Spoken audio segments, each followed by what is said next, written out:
Tell us about GLI. Exactly what is it? What would it do? So GLI stands for gross labor income, which you can think of as the sum of every employed person's paycheck. And so it's a different way of orienting how the Fed should think about its framework from this sort of inflation-centric framework that they are working with right now. So currently the Fed has adopted a 2% inflation target, and they're undergoing this review of where the inflation target should be in order for them to really meet their goals going forward. We've had 7 years, or eight years actually now, under the 2% inflation target regime, and the Fed has missed on that target. And so the Fed is trying to revise its methods in part because they're running out of ammunition, right? So the question is, how do they actually get some of that ammunition back? So is the essence of it, it's not so much how much people pay for things as how much they get paid. How much people get paid, right? So jobs and wages, right? The accumulation of those two facts and the Fed really calibrating its policies more towards jobs and wages, because when we think about the inflation target, it's the kind of thing that's hard to really argue for from below. Do we really want to see higher inflation, or what we're really talking about is higher wage growth and more plentiful job growth? That's the real dilemma I think the Fed has right now.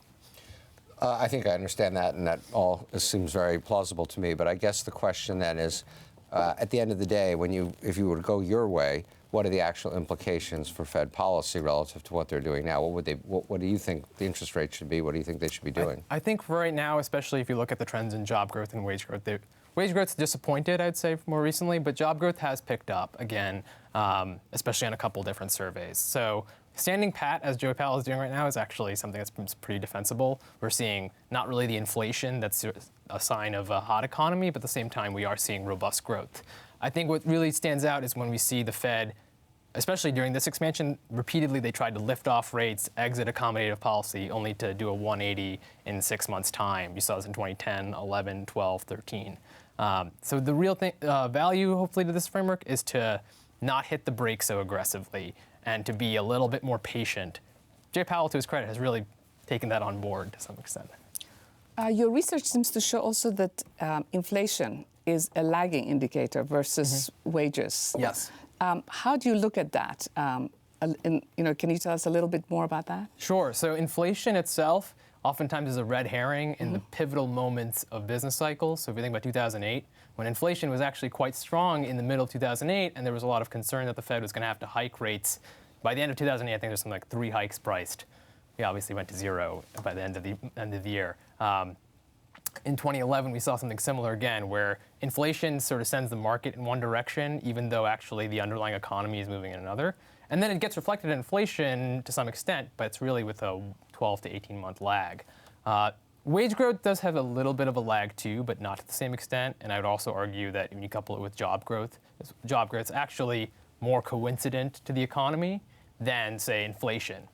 Everything sort of has its certain lags and pitfalls, but I would say calibrating policy to where the trends in job growth and wage growth, what that's telling us, will give us a better guide to the downside risks to the economy, which is what we've really been grappling with for the last 30 years. Skanda, one problem some people have had with the inflation target is the monetary policy wouldn't get you there.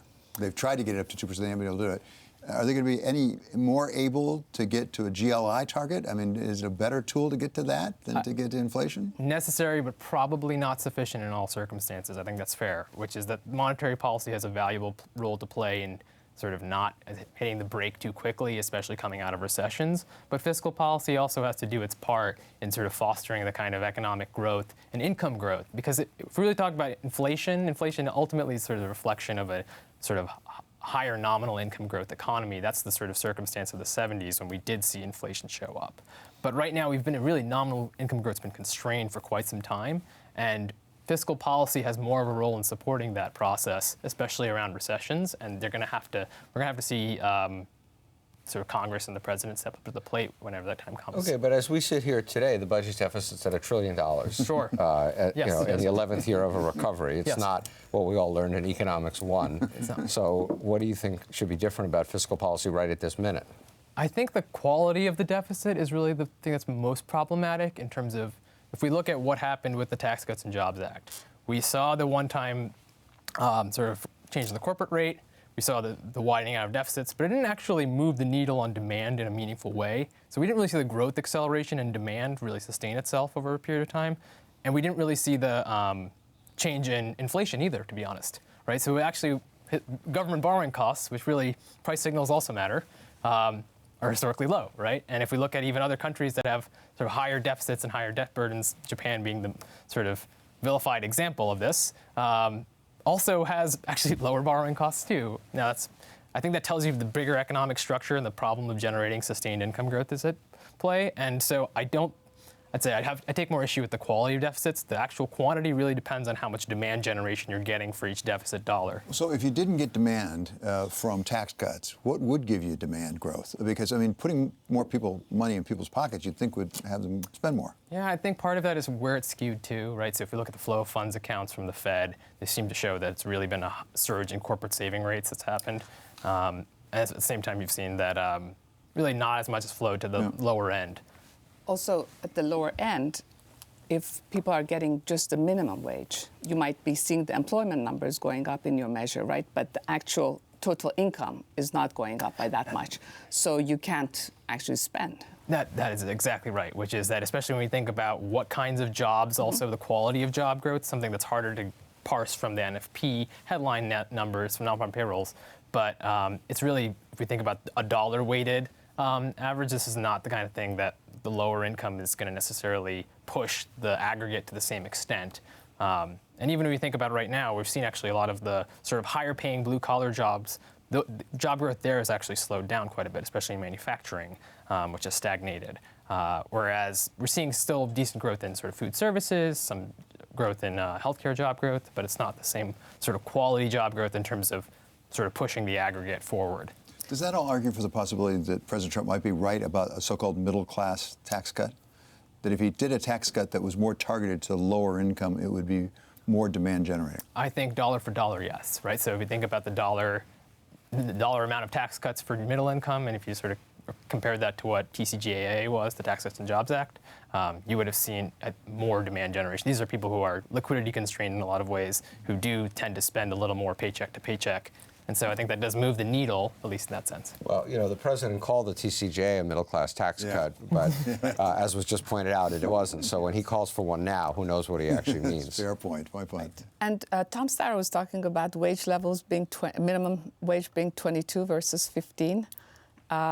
Does that help your index? I need to know more details about Tom Steyer's idea and how he's indexing that, but I'm going to refrain. But Steve, what do you think about that? Because you said earlier that part of the reason that we're actually seeing an over-indexing in the lower income levels is because of minimum wage laws across the country and states. Yeah. So should we keep going with that? Well, you can track it literally. You can go state by state and see the states that raise their minimum wage, people at the bottom are doing better.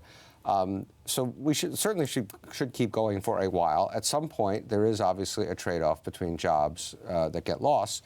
You know, Alan Kruger, who sadly passed away, did some very seminal research in this and concluded that up to some point, I don't know if there was a specific point, it does create more wages at the lower end, but there is a point beyond which people put in machines or otherwise move the labor somewhere else.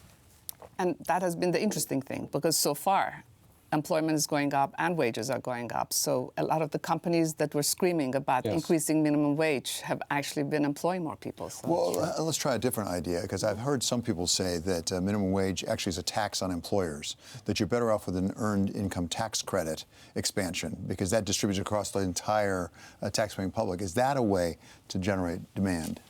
I think both probably have a similar demand effect. I do think there's probably a sort of who eats the cost of higher minimum wage laws, and to some extent even the cost, though, is also offset by the fact that if lower income people are also spending more at restaurants, it starts to create more velocity. So I think that's, as sort of Steve pointed out, is it's not as clear as some of the Econ 101 taught us about minimum wage. Government always prefers policies that where the costs are hidden and paid by somebody other than through their own budget. And so I think... so politically and earned income look, there's a lot of political support for raising the earned income tax credit. I think people on both sides of the aisle agree it is one of the most effective income addressing policies we have. But again, there's a point at which they'd rather have it done through regulations that pass the cost on to the private sector.